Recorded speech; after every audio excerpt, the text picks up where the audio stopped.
Kita semua paham ya bahwa Majelis Permusyawaratan Rakyat memang memiliki kewenangan untuk memberhentikan presiden atau wakil presiden. Tetapi kan kalau kita baca, tidak boleh membaca hanya sekedar pasal 3 Undang-Undang Dasar. Kita harus juga baca pasal 7A dan 7B. Jadi untuk memberhentikan presiden itu ada dua hal yang harus dibicarakan.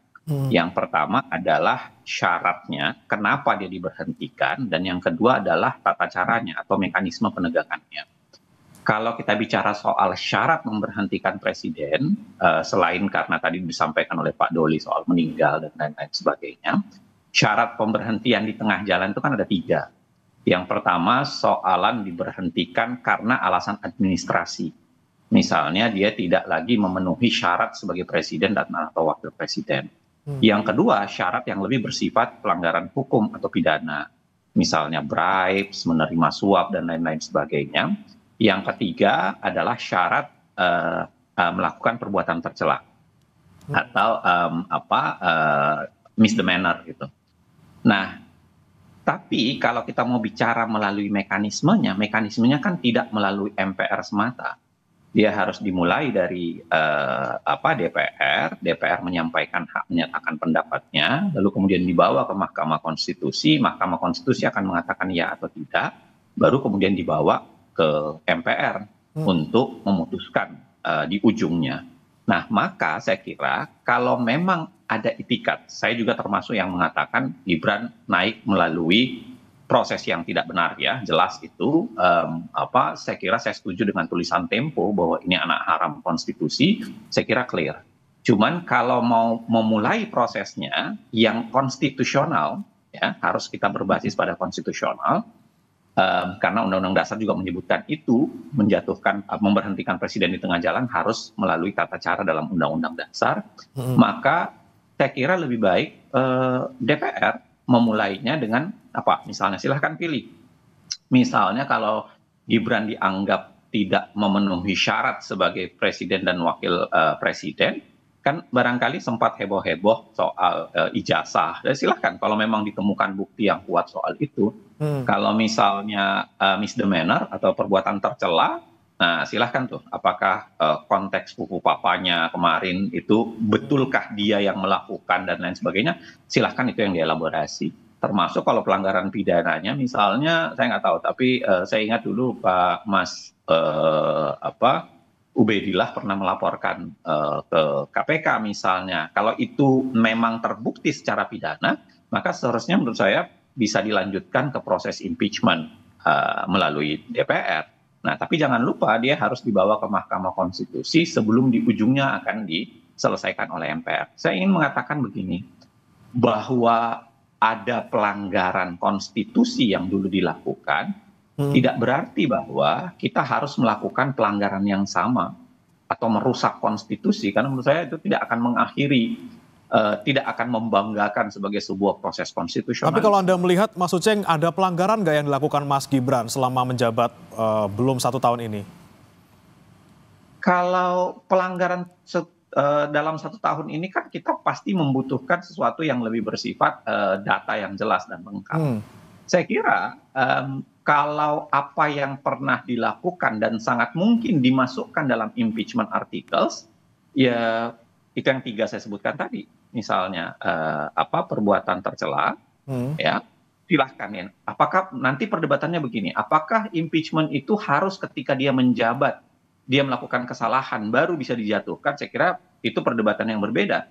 Kita ingat Wapres Budiono itu dimulai hak menyatakan pendapatnya ketika tahun 2009, itu malah ketika dia bukan menjadi Wapres, dia menjadi Gubernur Bank Indonesia kala itu.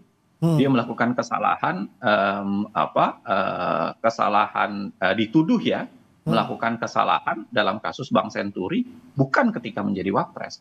Artinya apakah pelanggarannya itu harus dalam masa jabatannya, ataukah pelanggarannya dilakukan ya sebagai alasan untuk impeachment articles, itu satu perdebatan tersendiri. Tapi menurut saya paling mula yang harus dilakukan adalah jangan merusak konstitusinya. Silahkan melalui proses yang di pasal 3 ayat 3 Undang-Undang Dasar mengatakan kalau mau memberhentikan presiden dan wakil presiden, MPR akan melakukannya sepanjang itu disesuaikan dengan proses yang ada dalam Undang-Undang Dasar. Oke. Maka pasal 7A dan 7B itu harus dibaca dalam konteks yang sama dengan pasal 3. Oke, baik. Saya kembali ke Mas Uceng. Mas Uceng, terkait dengan kondisi kita yang sedang seperti ini, kemudian dengan tadi mekanisme yang sangat panjang dari mulai DPR, kemudian ke MK, ke MPR, seperti apa Anda melihat peluangnya? Apakah bisa besar peluang untuk menggantikan Wapres kita dengan usulan Purnawirawan TNI? Saya kira ada dua hal yang harus saya garis bawahi ya. Yang pertama, tentu saja kalau kita mau melakukan perubahan, saya kira ada yang harus diubah. Ya, itu tentu saja. Adalah kebodohan kalau kita mau melakukan perubahan, tapi kita tidak melakukan apa-apa. Yang kedua, saya ingin mengatakan tidak serta-merta bahwa karena kita punya program mendukung pemerintah, maka suatu struktur pemerintahan itu tidak boleh bersifat berlawanan dengan dia. Dan saya kira begini, DPR itu tidak bisa dianggap sebagai sebuah konsep yang lebih monolitik gitu. Artinya sangat mungkin sebenarnya, ya silahkan ada pihak di DPR yang barangkali bersedia membantu proses jalannya pemerintahan karena dia bagian dari koalisi pemerintahan, tetapi jangan salahkan juga ketika ada usulan, ada keinginan untuk mendorong ke arah sana, karena itu adalah bagian dari aspirasi, bisa jadi aspirasi politik di internal DPR, maupun bisa jadi itu adalah aspirasi masyarakat di tingkat eksternal DPR. Maka saya kira tetap saja harusnya bisa saja ditindaklanjuti lah, bisa aja dicoba untuk dilakukan sepanjang mekanismenya kan ada. Misalnya apa? Usulan hak menyatakan pendapat itu kan sekurang-kurangnya dilakukan oleh berapa orang anggota DPR, tergabung dari sekurang-kurangnya berapa fraksi, lalu kemudian dibawa ke proses pleno itu sekurang-kurangnya berapa quorumnya, berapa kemudian kan itu ada prosesnya. Terlepas dari kalau kita baca proses itu, saya kira tentu secara matematis sulit.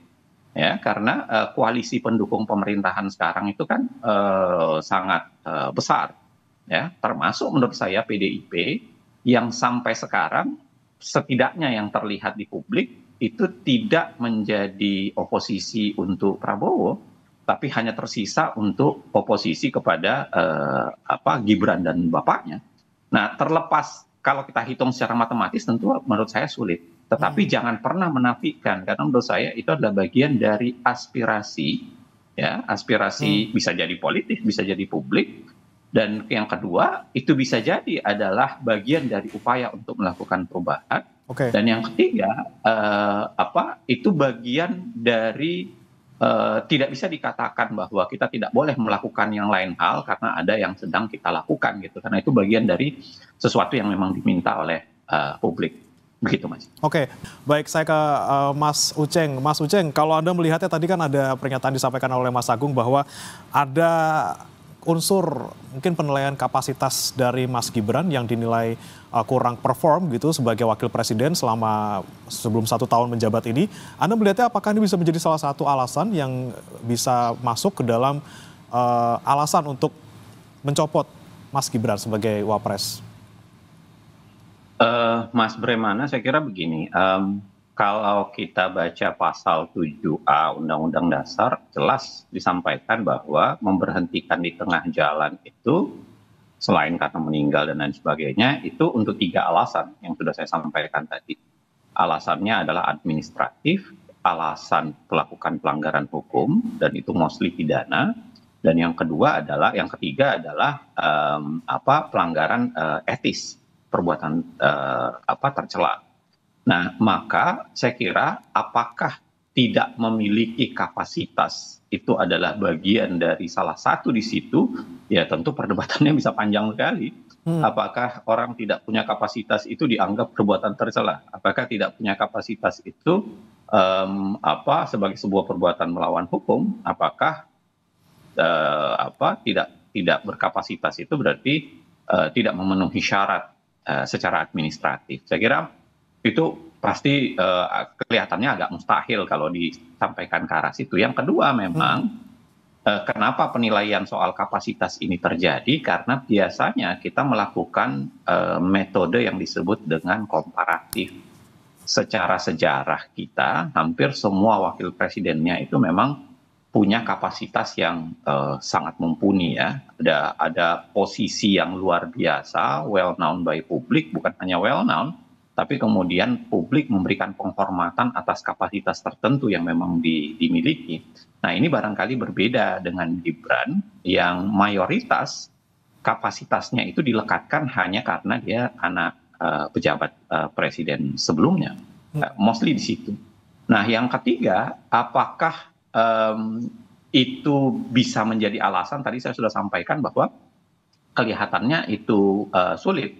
Maka kalau memang serius mau melakukan sesuatu menuju ke arah sana, saya kira silahkan dilakukan selama tetap mengikuti prosedur yang ada dalam Undang-Undang Dasar. Dan jangan paksakan kemudian proses yang tidak sesuai dengan Undang-Undang Dasar itu dilanggar. Yang terkhusus begini Mas Bremana, saya mau bilang bahwa saya termasuk orang yang mengatakan tidak karena siapa yang mengatakan, lalu kemudian kita menilai berdasarkan background-nya orang yang mengatakan itu. Saya sedikit agak menolak itu. Misalnya kalau Mas Doli dianggap sebagai partai pendukung pemerintahan, karena dari partai Golkar misalnya, kan tidak serta-merta kita bisa kalahkan, Mas Doli tidak boleh didengar perkataannya karena dia bagian dari pendukung pemerintahan gitu. Atau misalnya Mas Agung misalnya pernah tidak tahu ya, pernah saya wallahu alam apakah pernah membantu riset yang dimintakan oleh tim pemenang partai tertentu lalu kemudian dianggap tidak netral. Saya tidak begitu logika berpikirnya. Yang harus diperhatikan betul adalah apa yang disampaikan lalu kemudian kualitas yang disampaikan. Sepanjang kualitas yang disampaikan itu memang sesuai prasyarat, lalu kemudian sesuai dengan mekanisme yang mungkin berlaku, ya saya kira itu bagian dari hal yang wajar untuk disampaikan. Tapi Mas Uceng, kalau kita, mekanismenya, mohon maaf saya potong Mas Uceng, kalau terkait dengan misalnya kontroversi yang ada di tubuh Mas Gibran sebagai wakil presiden yang terjadi sebelumnya, tadi yang Anda sempat sampaikan juga ya, terkait dengan dulu sempat ada kejadian di Pak Wapres Budiono, ini kan Mas Gibran juga sempat kontroversial dengan fufu fafanya, kemudian ada juga laporan dugaan korupsi dari Ubedillah Badrun. Ini seperti apa Mas? Apakah ini juga bisa masuk ke dalam etik dan juga perbuatan tercela juga?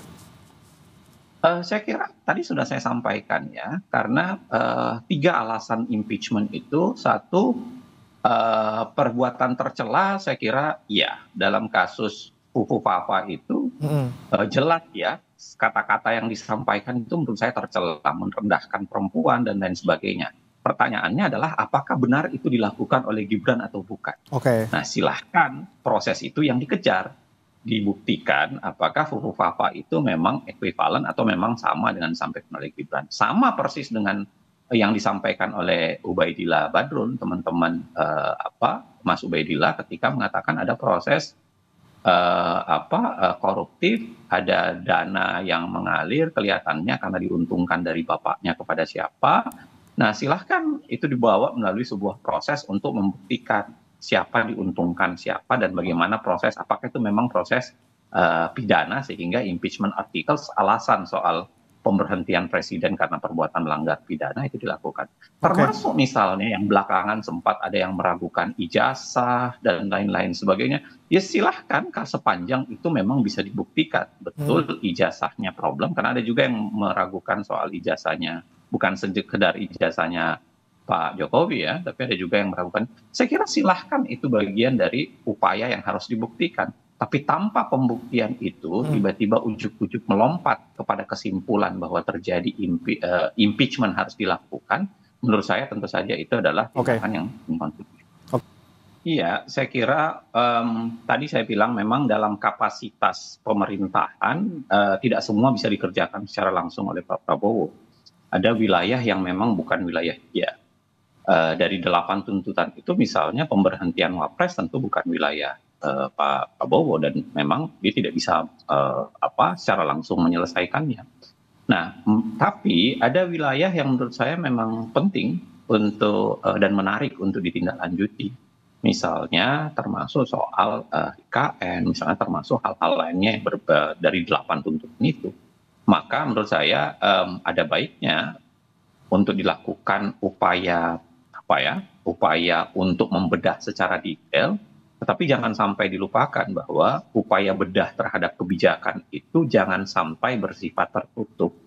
Karena kemudian publik tidak akan pernah tahu pengambilan keputusan yang diambil itu betulkah keputusan yang berbasis pada kepentingan publik atau hanya berbasis pada kepentingan politik semata. Maka ketika dilakukan upaya untuk melakukan pengkajian dan penguatan untuk itu, bagian dari transparansi dan akuntabilitas itu harusnya dibuka. Ya, termasuk tadi yang disampaikan Bang Doli misalnya soal MBG. Maka makan bergizi gratis itu. Artinya kalau memang itu kebijakan tepat, benar, salah, harus ada proses evaluasi secara terbuka. Orang paham bahwa memang dia memberikan efek negatif ataukah kemudian memberikan efek positif. Begitu barangkali. Baik.